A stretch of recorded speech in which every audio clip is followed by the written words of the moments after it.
भगवान बुद्ध ने ऐसा क्यों कहा कि पुरुष के 4 पत्नी होनी चाहिए और महिला के 4 पति होने चाहिए? इस कहानी को सुनने से पहले वीडियो को लाइक और चैनल को सब्सक्राइब जरूर करें। भगवान गौतम बुद्ध को विश्व के प्राचीनतम धर्मों में एक बौद्ध धर्म का प्रवर्तक माना गया है। उनके अनमोल विचारों से जीवन की दशा और दिशा बदल जाती और नई प्रेरणा मिलती है। लोग उनके उपदेशों और विचारों को ग्रहण कर उसका पालन करते हैं।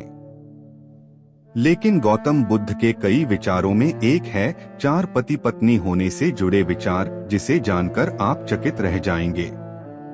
गौतम बुद्ध के अनुसार हर पुरुष की 4 पत्नियां और हर स्त्री के 4 पति होने चाहिए। लेकिन आखिर उन्होंने ऐसा क्यों कहा और इसके पीछे का कारण क्या है? इसका जवाब आपको इस कहानी में मिलेगा। गौतम बुद्ध द्वारा सुनाई कहानी। एक व्यक्ति की 4 पत्नियां थीं।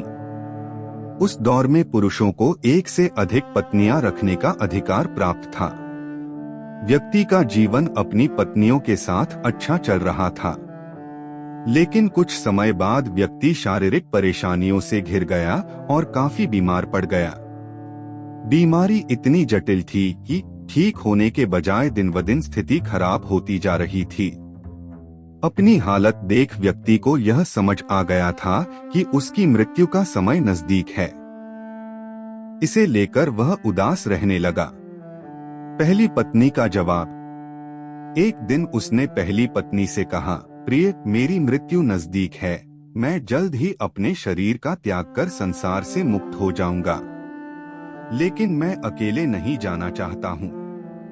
मैंने हमेशा तुमसे प्रेम किया और आज भी करता हूँ।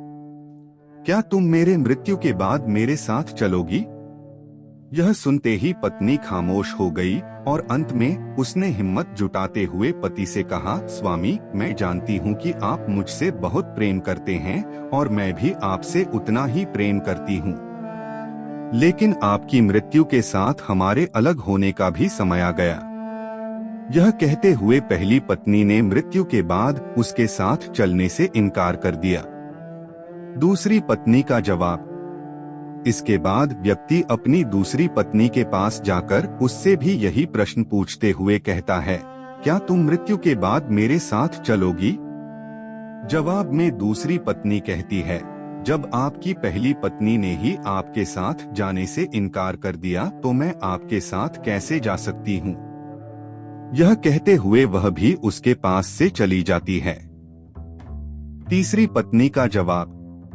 व्यक्ति की मौत अब बेहद करीब रहती है और वह मृत्यु के बाद अकेले होने के कारण उदास मन से तीसरी पत्नी को बुलाकर भी यही प्रश्न करता है। तीसरी पत्नी भी मृत्यु के बाद उसके साथ जाने से इनकार कर देती है। मृत्यु को और करीब पाकर अब व्यक्ति की सारी उम्मीदें खत्म हो चुकी होती है और अंत में वह अपनी चौथी पत्नी को बुलाता है और हिम्मत जुटाकर वही प्रश्न पूछता है जो उसने अपनी 3 पत्नियों से पूछे थे। व्यक्ति कहता है, मैं मरने के बाद जहाँ भी जाऊंगा, क्या तुम भी मेरे साथ वहाँ चलोगी? स्वामी, मैं आपके साथ जरूर चलूंगी। आप जहाँ भी जाएंगे मैं भी आपके साथ चलूंगी और आपका साथ दूंगी, क्योंकि मैं खुद भी आपसे दूर नहीं रह सकती। कहानी को सुनाते हुए गौतम बुद्ध अंत में कहते हैं, हर पुरुष और महिला के पास 4 पत्नियां और 4 पति जरूर होने चाहिए। यह इसलिए क्योंकि उसे भी चौथी बार में हाँ सुनने को मिले के पहलू को बताया है। गौतम बुद्ध के अनुसार इस कहानी में पहली पत्नी हमारा शरीर है, जो मृत्यु के बाद हमारे साथ नहीं जा सकती। इसलिए मृत्यु के बाद शरीर को जला दिया जाता है या दफना दिया जाता है। दूसरी पत्नी है हमारा भाग्य है।